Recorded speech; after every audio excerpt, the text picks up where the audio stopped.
Hello and welcome to Fine is a Four-Letter Word. My guest today is Courtney Boles, and I'm so excited to hear Courtney's story because when we did our pre-interview chat, I actually did not hear Courtney's story. She said she was going to save it for us to chat about here. So welcome, Courtney. Hi, thank you for having me. Yeah, my pleasure. So I just like to start out by asking what the beliefs were that were instilled in you as a child that may have led to some of the decisions that you made as an adult. So tell me about what was childhood like and what beliefs were overtly or maybe just the things that you picked up as you were growing Sure, up. sure. I was raised in the South, and Mama was a Sunday school teacher, and Daddy was a deacon at a Southern Baptist church. And so I learned to be a good little girl. Uh-huh. Um, I was, a straight A student. I got the award in kindergarten that my mom still brags about for always doing what she knows is right. Um, but somewhere along the way, it veered off into a bad direction. The church sort of lost its way, unfortunately, and became very legalistic. And that, combined with my mind, which tends to work in an all or nothing direction, put me on a track of thinking I had to earn things and that if I just worked harder, everything would be okay. Yes, Um, the work harder trap. and for example, over my bed, and like when I was 8 years old, there was a sign that said joy, Jesus, others, you. Oh. And I, as a wide eyed 8 year old in my frilly Sunday school dress, took that to be a list of importance That's what I just thought of when you said it. because it was stacked in that order, which meant Uh-huh. that everybody else comes first all the time. You are dead last, and what you want doesn't matter. Yeah. And so and that's That's not the point of the sign. The point of the sign was probably to love all of those people on that list and you would have mhm. joy, but that's not how I got it. Well, it's interesting that that's what when you just described it, that's what I thought too. I Yeah. mean, it was a list. Right, right. Yeah. Interesting. Okay. And so how did that play out? Well, that played out in me trying to follow the path that was laid in front of me and be as good as I possibly could be. Okay. But it was a struggle because apparently, or at least from what they would say in public, my friends were just naturally good. And I was like, but I want to touch that boy. All right. I want to, yeah, I'm human. I'm just saying. Yeah. Right. So that became a challenge. And then when I didn't have the same experience as they did. And so then I really started to feel like I'm an outsider. And when you're faced with that, there's either two choices for you to think. Either God isn't real and the whole thing doesn't work like I think it does, or something's wrong with me. I don't Mm. have a relationship with God like everybody else talks about, or I don't want to do the right things because something's wrong with me. Were they okay? So wait, your friends didn't want to touch boys, or did they? Did you have this perception that they were better or different, and they really weren't like that, or were they really like that? You know what, Lori? To this day, some of them I'm not sure. We never got to the point of circling back around as 40 something year olds and saying, hey. And some of them I really think were like, no, I wanted to do the right things. They were that Okay. earnest and Wow. wholesome. Uh, Okay. All right. I asked because some of the other interviews I've done, I did an interview with one of my college friends, and we talked about how we thought and felt back then and how our perceptions of ourselves were so different than the perceptions of the other people that we were hanging out with. So I was just curious if that was your experience too. I So, suspect that I idealized them and that the struggles they had were probably minimized. yeah.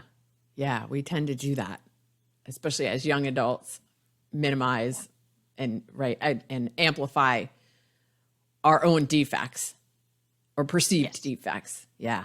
Yes. Yeah. Okay. So then you went to University of Florida, go Gators. Go Gators. Exactly. All right. Um, But and I got an education, but I'm sure you did. I've heard I about never that got a school. degree, but I got an education. You know what? Sometimes that is far more important. A I, lot of times. indeed. Yeah. So yeah, I went to Florida and I discovered that people could be good and not legalistically Christian. And that kind Yeah. of rocked my world. And so really I went through a big rebellious phase, broke away, stopped doing all of it. And then I plummeted into a major depression. Hmm. My parents came and got me. I moved back home, went up to the local Walmart, met a boy I'd known before, and ended up marrying him. Wow. Okay. So because I did not hear this part of the story. This is where it gets good. Yeah. Go on. So probably when I was in one of the worst mental states I've ever been was when I met and started dating him. And it was Perfect. sort of like, he's fine. This is fine. He's not crazy. He's got a stable family. Like, is he everything I ever wanted in a man? No, but he's fine. Right. Well, and had you even decided what it really was that you did want in a man? I mean, at that age, Oh, we don't no. really know. No, because Yeah. I knew it. I had it laid out in front of me the entire time I was a child. You want this Christian man who's going to blah, Mhm. blah, blah. And then I was like, well, I don't know that I want that. And then I was at that phase where you don't know what you want. So Right. you're like, well, I don't know what I want, but that looks okay. Yeah. Yeah. That's what's here. I'll take it. Right. Narrator voice. It did not turn out okay. Awesome. All right. Well, so how long were you married to this fine person? 15 years. Okay. All It took right. me a really long time to realize everything was not fine. So yeah, that's what I was going to ask you next was everything fine for a while and then all of a sudden it wasn't? It was never fine. You just finally woke up. Correct. Okay. How did that happen? Um, Basically, I started talking to people and I finally started being honest about my life. Hmm. Because during that 15 years, every once in a while, I'd see a therapist and they'd ask about my husband and I would gloss over. Because in the back of my mind, I knew if you get into this, they're going to say there's major problems there. Like, I knew it wasn't fine, but I was like, I don't want to deal with it and I don't want anybody to know because I'm not getting divorced. Like, I was dead set on Yeah. marriage is for life, divorce is not an option. Um, but turns out one of the best ways to realize you're not fine is to be honest about who you are and what your life is like and Yeah. watch people go, That face. Okay. So if you're not watching the video part of this, yeah, it's the, that's a wide-eyed like, oh my gosh, this is not okay. or if people clasp their hand to their mouth immediately when you start Mm. telling your story and gasp, those are key signs that, oh, not everybody else is living like this, and that's not how marriage and love is supposed to be at all. Yeah. And then I actually went to a therapist and I finally broke down because she told me, I don't need to like you. Stop trying to be likable to me and Hmm. impressive. Just tell me what's going on. And she really, really helped me see. And one of the biggest moments was we were talking about my marriage and everything. And I was saying, I ask and he doesn't do anything. And I've tried to say I need help and I'm on the verge of a breakdown. And she said, so you have a good job, right? And I said, yep. And she said, when you ask for something at work, like if you need a new piece of software or something, do they give it to you? And I was like, yeah, generally I get what I ask for. Mm-hmm. And she said, why do you think that is? I was like, well, I'm a valued employee. Oh, because they Wow. because they value me and he does not. And that caused a whole chain reaction of my thinking of, I don't even really have a marriage because like I'm not killing a marriage Mm. because we're not married in the sense that that's how marriage is supposed to work. Yeah. You're supposed to love and honor each other. Do you, Courtney, promise to love and honor? Yeah. There was no honor from him. Hmm. So I was like, well, this is not okay. Not only is it not fine, it's absolutely not acceptable. Yeah. And I walked Wow. away. How long after that realization did it take you to walk away? Probably another year, in part because, again, she was a fantastic therapist. Rita, the patron saint of broken and abused women.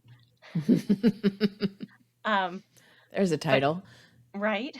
Um, Partially because she said, okay, I don't want you to have any regrets and get to the point that you think, well, maybe if I had said more clearly what I needed. So Yeah. she said, we're going to make a list of everything you want out of life and give it to him and see if he'll honor any of it.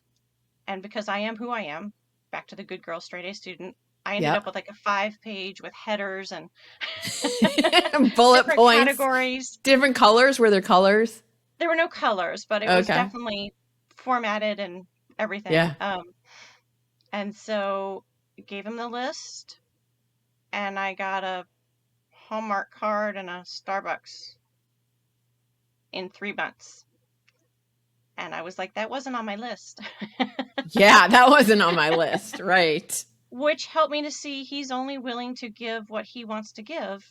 It has nothing to do with what I need and what I'm asking for. It's whatever he feels like parceling out in the name of love, which is, Yeah. again, not how love works.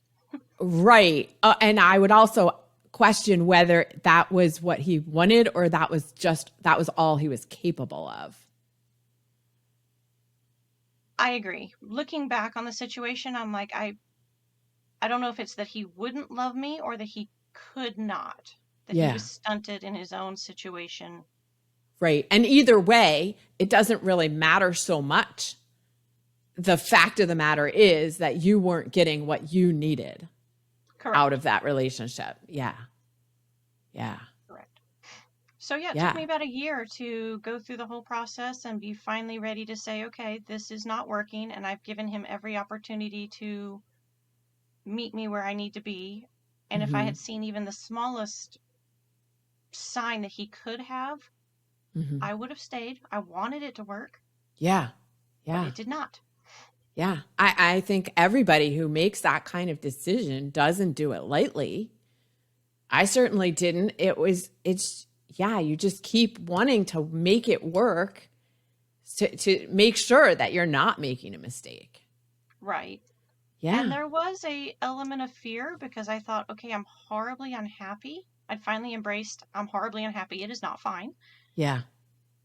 But then I thought, what if I leave him and it turns out the reason I'm unhappy is me? Wow, Because that's it was easy to blame things on, well, I don't have friends because he's antisocial. I don't exercise because he doesn't want to. So then I realized I don't have children.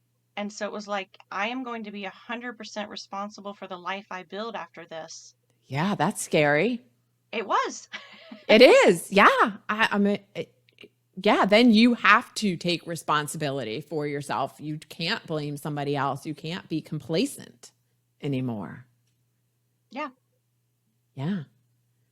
So you did that. How long ago was it that Uh, you walked away?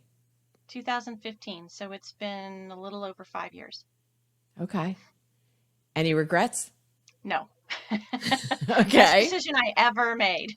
All right. But it wasn't all cupcakes and daisies.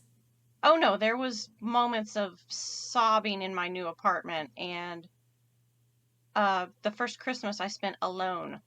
Mm, Alone, which yeah. is something that no one should ever go through. Yeah. Whatever major holiday you celebrate, having to do it alone is brutal. So yeah, there was a lot of tough moments where I had to remind myself,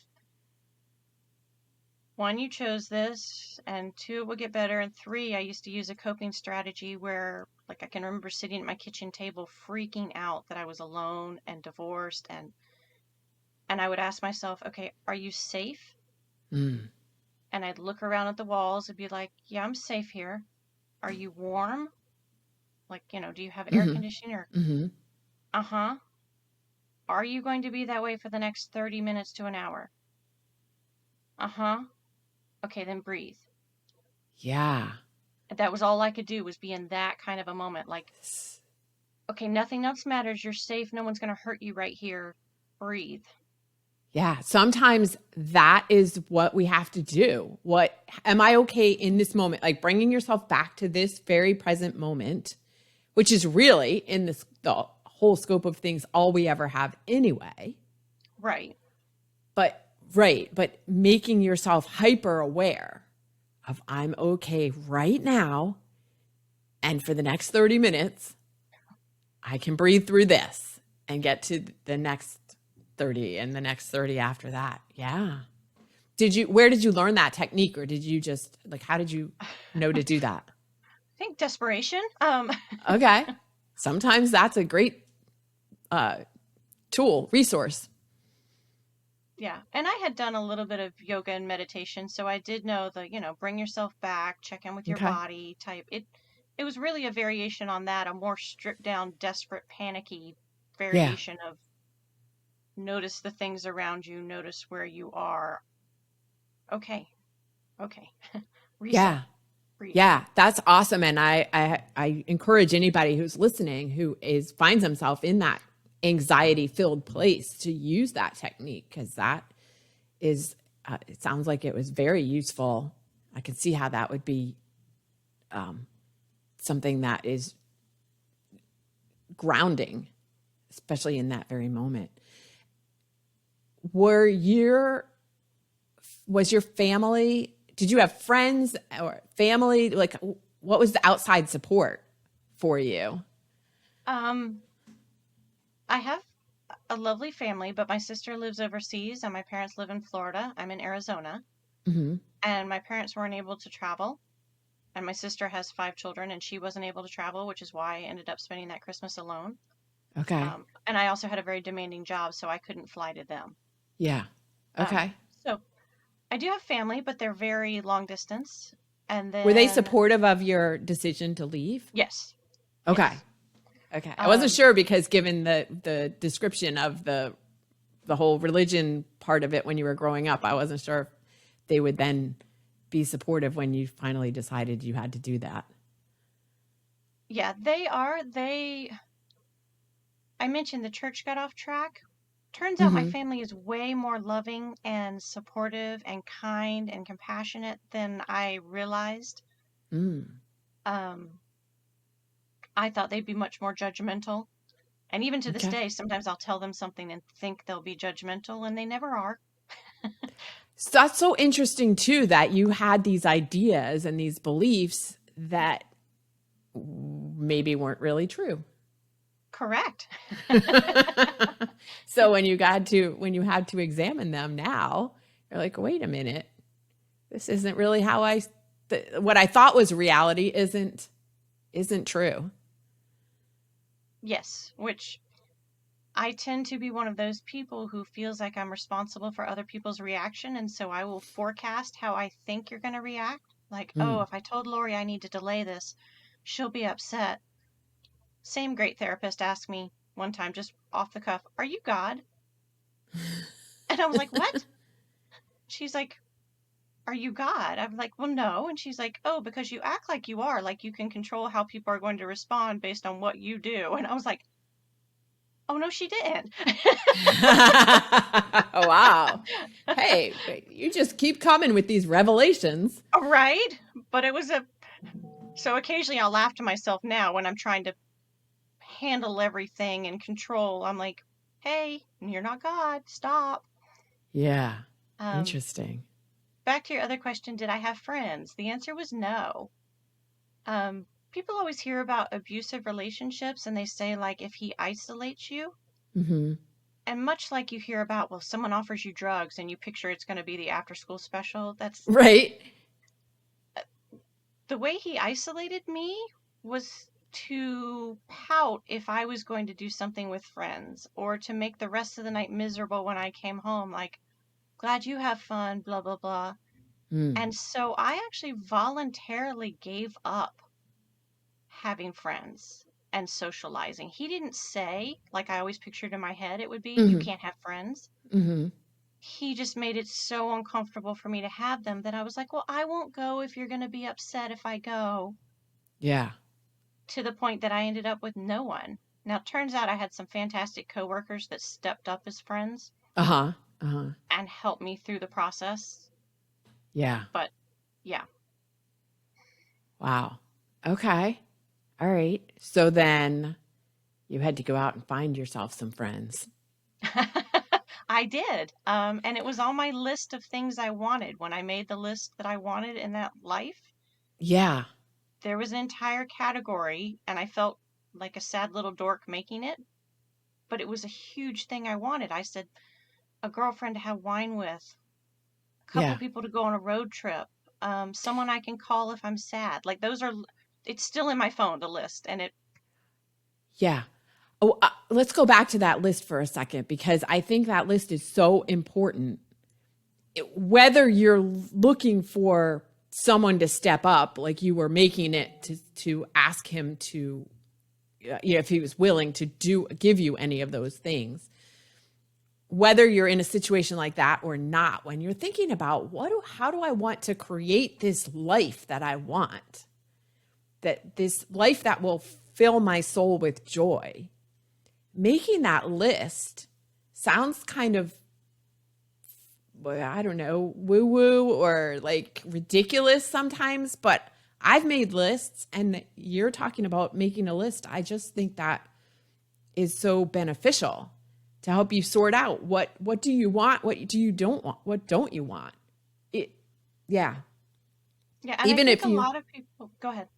I was going to say, even if you're starting from a point of, okay, I know I don't want this, I don't want that, I don't want, if you don't know what you do want yet, start with the list of what you don't want and then flip it around. What would be the opposite of that? Yeah. And I was just going to add that I think a lot of people are willing to make a list of, here are the goals I want. Mm-hmm. And like I say, I felt stupid. I'm like, I cannot believe I'm writing down that I want a girlfriend I can call if I'm sad, Yeah. or, whatever it was. But it's been really helpful to have that list and look back with it, because I could say, oh, I want to pass my associates in captive insurance, or I want to work out 5 times a week. That'll bring me some joy. But why not make a list of the things like friends and the attributes you're looking for? Because those quote unquote intangible elements are something you can look for. And they are Yeah. the things that will they make the life worth living. Yes. Yes. So I'm so glad that you mentioned that you made that list and that, like, that's the main point of what we're, your story. Great. Thanks for sharing. No, I'm kidding. I do appreciate it. No, But I no. think one of the key elements to come out of what we're talking about is the importance of making that list, because it helps you recognize what is important to you. And again, what's going to bring you joy. Yes. Yeah. Yeah. So do you cross things off the list now as you accomplish them, or as you accomplish, as you achieve, you get a friend that now you have a friend you could go have wine with? I don't necessarily cross things off the list. I do look back on the list, and partially the friends section, because I now have an amazing group of friends, and, you know, lots of different people I can call. Yeah. That's almost become a sentimental thing to me at this point, to remind me of where I was, Mm-hmm. and also to remind me that there are people out there that are still looking for that. Because now that I've made friends and had friends, I want to be able to look for the person who doesn't have them Yeah. and help them find them. Um, Yeah.